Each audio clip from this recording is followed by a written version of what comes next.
Hello everybody and welcome to Excel world. मैं हूं आपका दोस्त रवि और दोस्तों आज की इस वीडियो में हम सीखने वाले हैं बेसिक पाइवट टेबल। आज से हम दोस्तों जो भी वीडियो बनाएंगे उसमें बेसिक से एडवांस तक हम पाइवट टेबल सीखेंगे। तो चलिए दोस्तों स्टार्ट करते हैं और समझते हैं कि पाइवट टेबल होता क्या है। पाइवट टेबल दो चीजों से मिलकर बनाया है, पाइवट और टेबल। तो पहले होता क्या था, हमारे पास सिर्फ टेबल था। माइक्रोसॉफ्ट ने कुछ ऐसी जरूरतें पड़ी जो टेबल से पूरी नहीं हो पा रही थी, उसके लिए पाइवट शब्द को ऐड कर दिया। आप इंसर्ट में आके देखेंगे ना, यहाँ पे आपको टेबल भी दिखेगा और साथ में पाइवट टेबल भी दिखेगा। तो टेबल में क्या होता था, जब हम टेबल पे काम करते थे तो हमें पूरा डेटा एक साथ दिखता था। अगर 1,00,000 डेटा पे काम कर रहे हैं, 1,000 डेटा पे काम कर रहे हैं, तो पूरा डेटा हमें दिखता था। अब उस डेटा को हमें अगर देखना है कि अगर रो वाइज डेटा है तो कॉलम वाइज देखना है, या कॉलम वाइज है तो हमें रो वाइज करके देखना है। हम डेटा को बदल बदल कुछ भी नहीं कर सकते थे, लेकिन पाइवट टेबल में वो हमें फैसिलिटी मिली है। और पाइवट शब्द को इसलिए जोड़ा गया है क्योंकि पाइवट का मतलब होता है टर्नेबल। जब हम डेटा पे काम कर रहे हैं, रो वाइज डेटा को कॉलम वाइज देखना है या उसको हमें रो वाइज देखना है, कॉलम वाइज देखना है, तो हमने डेटा को जैसे चाहे वैसे हम उससे रिपोर्ट जनरेट कर सकते हैं। दूसरा चीज, टेबल में पूरा डेटा हम देखते थे।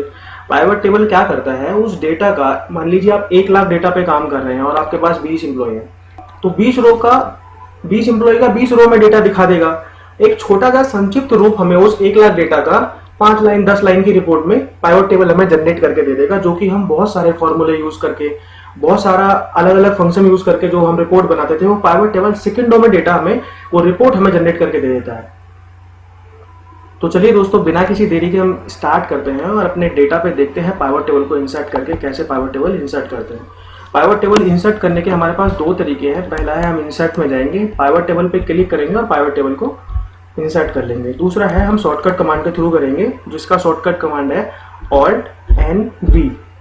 Alt+V जैसे ही हम प्रेस करेंगे तो आप देखेंगे जो हम जिस डेटा पे हम काम कर रहे हैं वो पूरा डेटा ऑटोमेटिक इसने सेलेक्ट कर लिया और हमारे सामने चार्ट खुला हुआ है, क्रिएट पाइवट टेबल। यहाँ पे आप देखेंगे सबसे पहले लिखा हुआ सेलेक्ट ए टेबल रेंज। अगर रेंज में आप कुछ अपना कम डेटा को या पूरे डेटा को आप जितना बढ़ाना चाहते हैं या कम करना चाहते हैं, वो रेंज को यहाँ से कर सकते हैं। दूसरा ऑप्शन है use an external data source. अगर आप कहीं और से डेटा पे काम करना चाह रहे हो तो यहाँ क्लिक करके वो डेटा पे कर सकते हो, जो कि हम आने वाली वीडियो में भी सीखेंगे। नीचे आप आके देखेंगे यहाँ पे ऑटो क्लिक है न्यू वर्कशीट पे। जैसे ही हम अगर यहाँ क्लिक करके अगर ओके करेंगे तो क्या करेगा, यहाँ पे एक और वर्कशीट ऐड कर देगा। नेक्स्ट ऑप्शन है एग्जिस्टिंग वर्कशीट। अगर हमें इसी वर्कशीट जिस पे हम काम कर रहे हैं, जहाँ पे हमारा डेटा है, वहीं पे हमें पाइवट टेबल को इंसर्ट करना है, तो हम यहाँ क्लिक करेंगे और उसको लोकेशन बता देंगे कि भैया आप यहाँ पे पाइवट टेबल इंसर्ट कर दो।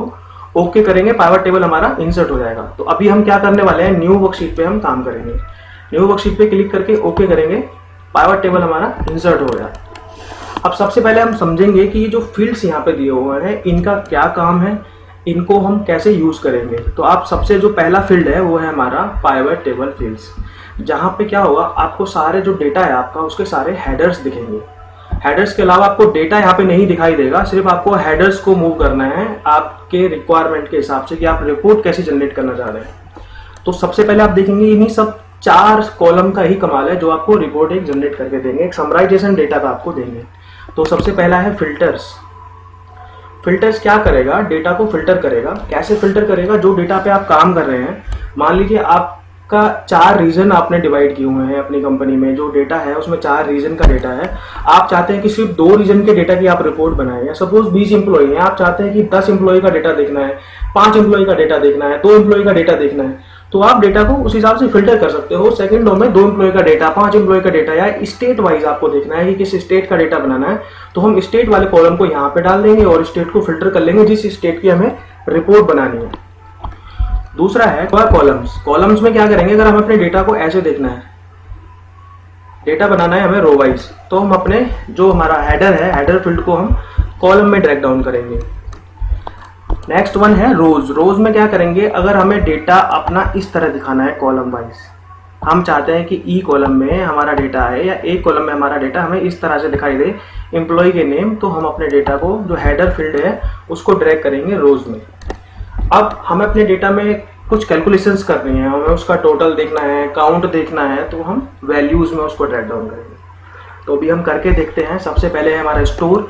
हम चाहते हैं कि स्टोर के नेम हमें ऐसे कॉलम में दिखाई दे, तो हम क्या करेंगे, कॉलम इसको स्टोर को उठाएंगे और रो में लाके ऐसे छोड़ देंगे। तो हमारा जो डेटा था वो देखेंगे ए कॉलम में हमारे जितने स्टोर के नेम थे, बेंगलोर में जो हमारा स्टोर है, बेंगलोर स्टोर, दिल्ली, जयपुर, जमशेदपुर, कोलकाता, ये हमारे स्टोर के नेम ए कॉलम में आ गए हैं।